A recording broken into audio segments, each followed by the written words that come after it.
Now your exam. You know that I was very surprised at your English. Wow. So you know that most of Vietnamese people they are not good at English. So you learn English at school or you learn English in real life? Yeah, in Germany you have to learn English at school. Yeah. So we have a system of learning. We have 4 years primary school, and Yeah. then you have to decide. You can go 6 years to one part of the school, then you have finished with 10 years. Yeah. But in these 6 years you have to have English. And on the other side you can make 7 years forward going school, and there you have to take English too. You can take additional languages like France, Spain. I was I need to take Latin language, so but only translation from Latin to German, because nobody speaks Latin language. So, you know the old Romans, so it's bad. We have, I think, 2 years French in school. 5 years. 5 years French, but it will meant nothing. Except bonjour. Completely gone. So, but the teaching of English at school is, from my opinion, not very good, because I learned English during my job. So I teach about everything, every literature is on English, so you have to learn it. And if you're working in an international field, you have to discuss with other people, like you, for example. If you are finished with your studies, maybe you are in an IT business or bank business, you need some help from us, consultancy, for example, so we have to talk in English. And it's funny, with the time you are able to understand or to realize from which country or area of the world people come from their English. For example, for me, it's no problem to recognize if people are from Netherlands. So Dutch have a special accent. Never mind which language they are talking. So I'm not able to understand French, but I realize if Dutch people speak French. You hear it.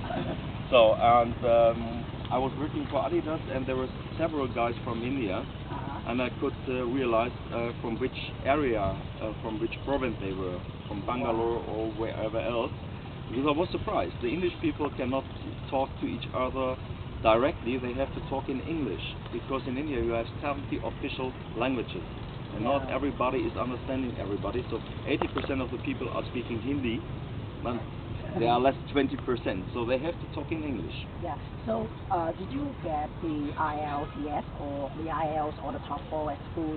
No, it's just English. So my nephew was, he has all these parts because he was 1 year in United States, and he was able to do the English final exam in Germany. So it was really fun, and he wants to study in United States, but didn't work. So now he's studying in Zurich in Switzerland.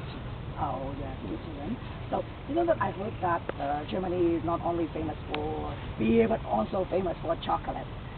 Chocolate. Yeah, we can consume a lot of chocolate and butter. Yes. But I heard that you know that in Vietnam when we eat chocolate, we prefer the very sweet one. Yeah. But in Germany, my friend brought a box of chocolate made in Germany, and I feel that it's very Bitter. sweeter. Yeah, very bitter. sweeter. Yeah. We have several tastes of it. So you get it in sweet, you get it with nuts, with everything, with marzipan and so on. But since 5 years there is a trend that we take more cacao into it, so you get chocolate with 70 or 85% of chocolate. So pure chocolate. So it's bitter, very but bitter. it's not that you eat it, but to take it in your mouth and just melt it. So then it tastes a little bit different. And this is really nice. So, but the more famous for chocolate are Belgian people and Switzerland. So it was fun to see. We were here in the mall, and there was chocolate from Switzerland from the company Lindt and Sprüngli, and it was in a safety box. I think it was about 14,000. No, what was it? 140,000 dong for one chocolate bar. So we were surprised. It's quite expensive for us. It's expensive. So it's about €7. We never pay €7 for a chocolate bar. Oh, so how much is the average chocolate bar in your country? Maximum 2.5 euros. 2.5. Maximum. Yeah, maybe because we have to import the chocolate from. You have to cool it down. So Yeah. this is a problem. I was surprised that you get chocolate here. Normally in summertime in Germany you get not very much chocolate. In summertime when it's hot they reduce it because it will melt. So and our shopping malls are not so air conditioned like here because it's unusual that we have 30 degrees. Here it's normal, so you have to cool everything. Yeah. So, and it's a little bit bitter for us if you take a beer because of the thing. You always get an ice block in your beer.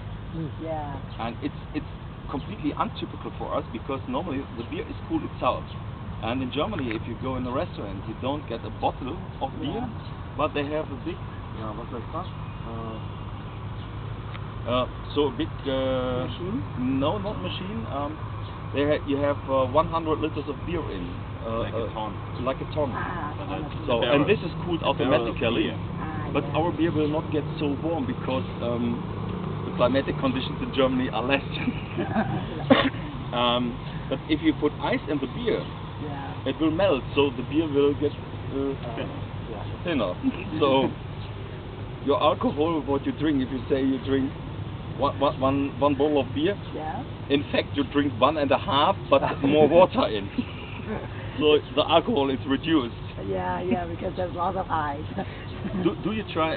Do you want to go to foreign countries for additional studies, for example? Yeah, of because course. You are speaking English very well. Yeah, we would love to do that. However, you know that I have heard that in Germany, people don't have to pay for the tuition fee. Is that right? Yeah, this is right.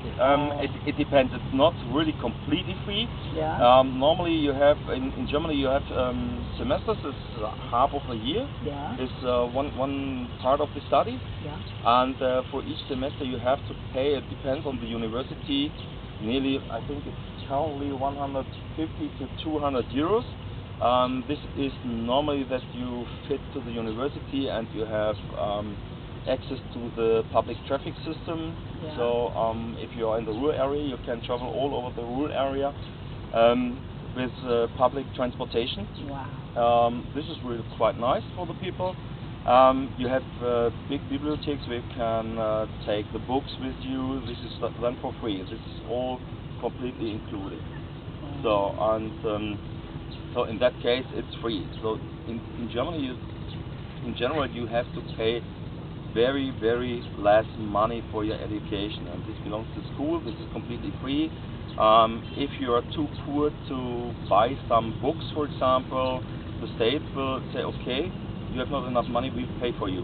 Wow. So, and there's a duty that every child has to go 10 years to school. So 10 years is the minimum you have to go.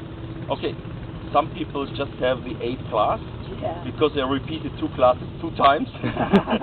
So, that's the point. So, you know that because we speak English and we don't speak Germany, we heard that some people say that Germany is very long now. So then what you have a now is very long. Yeah, the right? real name is Deutschland. So this from history it's fun because all over the world we are known as Germany, or in France it's the Allemand. This belongs to very old folks which lived in Germany. The word Deutsch means normally a human being. Yeah. So if you translate it, really the name Deutschland means land of human beings. So a little bit stupid, but that's the case. So we live with it. Yeah. So people said that life is too short to learn Germany because it's too long. It's difficult. Yeah, so it's if you compare it to English, in English you have no gender-specific articles. Yeah. So in Germany everything has gender. So it's like in French you have la luna, it's the moon. So in English it's the moon. In German it would be a male moon. So der Mond. Yeah. So and this is not a regular. If you have an article for a girl, it's a Neutrum. Yeah. In Germany, is a girl a Neutrum? A Neutrum? Neutrum, where you have no gender. Yeah. Ah, it's a thing. Neutral. Neutral. Neutral Yeah. gender. Yeah. So, and this is difficult for foreign people learning German because there are no rules for it. So you have to learn for each thing what for a gender has an article. Yeah. So, and this makes it very complicated. On the other side, if you have not the right word for something, you can stick every word together. So you have a verb, you can make a substantive of it. It's a very flexible language, but it's hard to learn, and for other people it's hard to understand. So, and the advantage if you take the English language is, most of the cases you have short sentences, and then they are finished. So you have a more clear structure. In German you can have one sentence, it starts on the first line of the book, it takes the next 2.5 pages, and the verb is at the end. Like in Latin language. So, and that makes it complicated. Yeah. Wow, that's amazing. So, 8 minutes. After it's empty, all the memory is over.